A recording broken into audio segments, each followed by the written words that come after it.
Good morning student. Ratio analysis हम पढ़ रहे थे, इसमें हम एक्टिविटी रेशो पढ़ रहे थे। जो लास्ट पार्ट था उसके अंदर हमने क्रेडिटर्स टर्नओवर रेशो के बारे में पढ़ा था। अब हम आगे के पार्ट पे आते हैं, तो इसके अंदर आ रहा है हमारा स्टॉक और इन्वेंट्री टर्नओवर रेशो। जो एक्टिविटी रेशो है ये टर्नओवर रेशो ही है। इसमें हम देखते हैं कि जैसे कि डेटर्स टर्नओवर रेशो में हम देखते थे कि डेटर्स का क्या टर्नओवर है, क्रेडिटर टर्नओवर में हम देखते थे कि क्रेडिटर्स का क्या टर्नओवर है, और अब हम पढ़ रहे हैं स्टॉक और इन्वेंट्री टर्नओवर। तो इसके लिए हमें लेनी है cost of goods sold. Cost of goods sold कैसे निकालते हैं आप सभी को पता है। नेट सेल्स के अंदर से हम ग्रॉस प्रॉफिट को लेस कर देते हैं। एक फार्मूला ये होता है। इसके अलावा सेकंड फार्मूला होता है ओपनिंग स्टॉक। उसमें हम ऐड करेंगे net purchase, direct expenses, manufacturing expenses और लेस कर देंगे उसमें से क्लोजिंग स्टॉक, तो भी हमारा ग्रॉस प्रॉफिट निकल जाता है। ठीक है। अब और एवरेज स्टॉक निकालने के लिए ओपनिंग स्टॉक और क्लोजिंग स्टॉक का जो भी बैलेंस होता है उसको डिवाइड करके टू से डिवाइड करके हम एवरेज स्टॉक हमारा निकाल लेते हैं। तो ये दोनों चीज़ें आपको पता चल गई कि कॉस्ट ऑफ गुड्स सोल्ड हम कैसे निकालेंगे इस तरीके से, और एवरेज स्टॉक ये वाला फार्मूला पुट करना पड़ेगा हमें आगे। इसी तरीके से स्टॉक वेलोसिटी निकालने के लिए हम क्या करेंगे, एज इट इज़ जो ऊपर फार्मूला है इसको उल्टा करके average stock upon cost of goods sold करके, और जो भी 12 मंथ्स के अंदर अगर है तो 12 मंथ्स से मल्टीप्लाई कर देंगे, और डेज़ के अंदर है तो 365 डेज से मल्टीप्लाई कर देंगे। ठीक है। अब हम आगे देखते हैं। इसके अलावा हम इसके अंदर सेम इसी तरीके से हम आगे और भी जो टर्नओवर रेशो है वो हम यहाँ पर देख लेते हैं। टोटल असेट्स टर्नओवर रेशो के लिए भी हम सेम ही फार्मूला पुट करेंगे, बस अपॉन में हमें क्या निकालना है, टोटल असेट्स लिखनी है। नेट सेल्स या कॉस्ट ऑफ गुड्स सोल्ड जो भी आपको क्वेश्चन में दी हुई होगी वो आप यहाँ पर ले लेंगे। नेट सेल्स या cost of goods sold upon में हम टोटल असेट्स कर देंगे। इसके अलावा फिक्स असेट्स टर्नओवर के अंदर नेट सेल और कॉस्ट ऑफ गुड्स सोल्ड को डिवाइड कर देंगे हम नेट फिक्स असेट से। फिर करंट असेट्स टर्नओवर रेशो भी आपसे पूछ सकता है, इसके लिए भी हम नेट सेल्स या कॉस्ट ऑफ गुड्स सोल्ड को डिवाइड करेंगे टोटल करंट असेट से। फिर वर्किंग कैपिटल टर्नओवर के अंदर हमें क्या, वर्किंग कैपिटल टर्नओवर निकालने के लिए निकालने के लिए हम क्या करते हैं, करंट असेट्स में से करंट लायबिलिटीज़ को लेस कर देते हैं। तो नेट सेल्स और कॉस्ट ऑफ गुड्स सोल्ड को हम डिवाइड करेंगे वर्किंग कैपिटल से। इसके अलावा आता है नेटवर्थ टर्नओवर। इसमें नेट सेल्स और कॉस्ट ऑफ गुड्स सोल्ड को डिवाइड करेंगे हम नेटवर्थ से। ठीक है। नेटवर्थ निकालने के लिए हमें क्या करना है, नेटवर्थ निकालने के लिए हमें प्रेफरेंशियल कैपिटल इक्विटी, नेटवर्थ का मतलब होता है स्वामियों की कितनी संपत्ति है। तो स्वामियों की कौन कौन सी संपत्ति होती है, प्रेफरेंशियल कैपिटल ऐड करेंगे, इक्विटी शेयर कैपिटल ऐड करेंगे, रिजर्व एंड सरप्लस, और इसमें ऐड करेंगे हम प्रॉफिट एंड लॉस अकाउंट। और इन सारे का जो टोटल आएगा उसके अंदर से हमें लेस करना है फिक्टिशियस असेट्स यानी कृत्रिम संपत्तियाँ, और इनटेंजिबल असेट्स यानी अदृश्य संपत्तियों को। फिक्टिशियस असेट्स के अंदर डेबिट साइड ऑफ बैलेंस आ जाता है। इसके अलावा गुडविल अगर ज़्यादा दिखाई होती है तो वो इंटेंजिबल असेट्स के अंदर गुडविल आ जाती है। तो ये सारी जो संपत्तियाँ होती हैं वो हम इसमें से क्या कर देंगे, लेस कर देंगे। नेक्स्ट है capital turnover ratio. Net sales और कॉस्ट ऑफ गुड्स सोल्ड को हम डिवाइड कर देंगे कैपिटल एम्प्लॉयड, नेट कितनी कैपिटल एम्प्लॉयड है उससे हम डिवाइड कर देंगे। कैपिटल एम्प्लॉयड निकालने के लिए इक्विटी शेयर कैपिटल ऐड करेंगे, प्रेफरेंशियल कैपिटल और प्लस और रिजर्व एंड सरप्लस, और उसमें से लेस कर देंगे फिक्टिशियस असेट्स को और लॉन्ग टर्म डेट्स को। इनको हम क्या कर देंगे, इसमें से लेस कर देंगे। एक और फॉर्मूला है इसके अंदर है कि net fix assets, trade investment, current assets, यानी कि टोटल जितनी भी असेट्स है उसमें से हम लेस कर देंगे किसको, करंट लायबिलिटीज़ को। दो फार्मूले हैं, कोई से भी फार्मूले से आप कैपिटल एम्प्लॉयड निकाल सकते हैं। यहाँ पर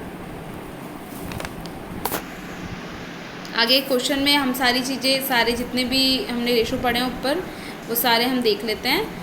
तो नीचे दी गई सूचना से निम्न अनुपातों की गणना कीजिए, total assets turnover ratio, fix asset turnover ratio, current assets turnover ratio, working capital turnover ratio और नेटवर्थ टर्नओवर रेशो। यहाँ पे हमें एक बैलेंस शीट दी है, बैलेंस शीट देख लें आप यहाँ पर क्वेश्चन में, और नीचे वर्ष के दौरान शुद्ध विक्रय की राशि 6 लाख रुपए दी है। अब शुद्ध विक्रय की राशि यानी कि रेवेन्यू फ्रॉम ऑपरेशन जो हमें दिया हुआ है वो दिया हुआ है 6 लाख रुपए।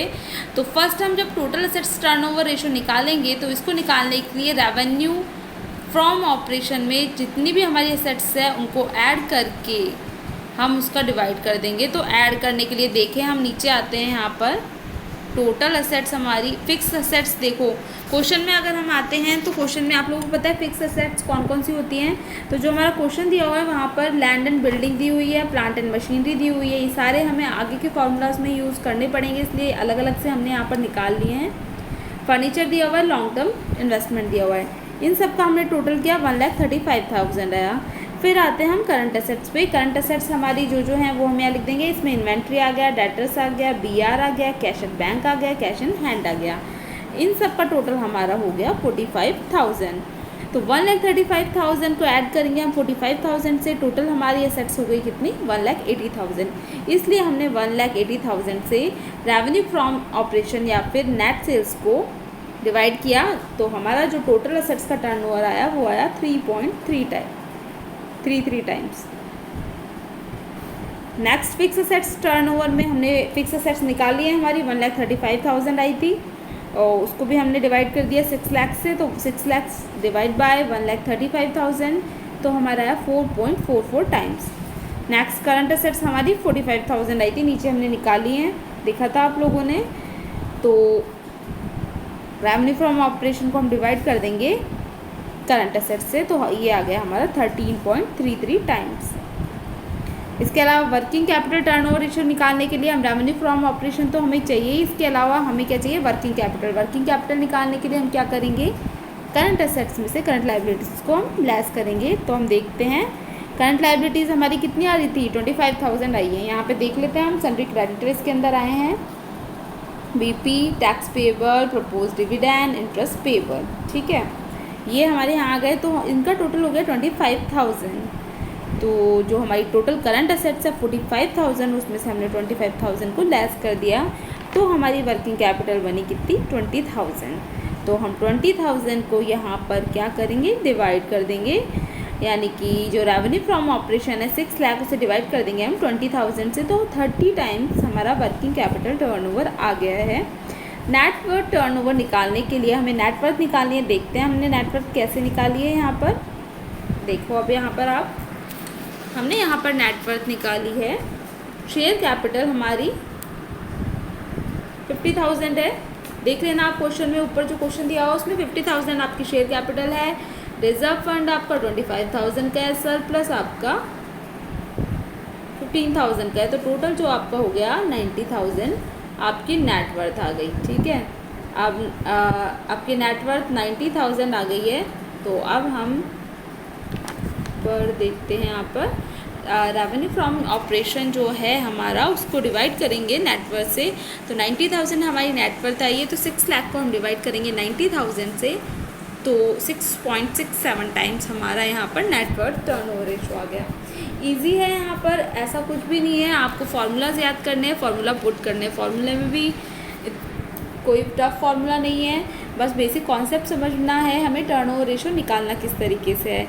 इसके अलावा करंट असेट्स का टर्नओवर पूछ ले, वो नेट वर्थ का टर्नओवर पूछ ले, डेटर्स का टर्नओवर पूछ ले, जो भी क्वेश्चन में पूछे उसके अकॉर्डिंग हमें वो उसको नेटवर्थ या डेटर्स टर्नओवर के लिए हमें एवरेज स्टॉक, ये सारी चीज़ें हमें निकालनी होंगी। तो वो सब हम निकाल के ही टर्नओवर रेशियो निकाल पाएंगे। तो देख लीजिए इस क्वेश्चन को, और इसके अलावा और भी क्वेश्चन करने की कोशिश कीजिए तो समझ में आ जाएगा ये। तो आज के लिए थैंक यू।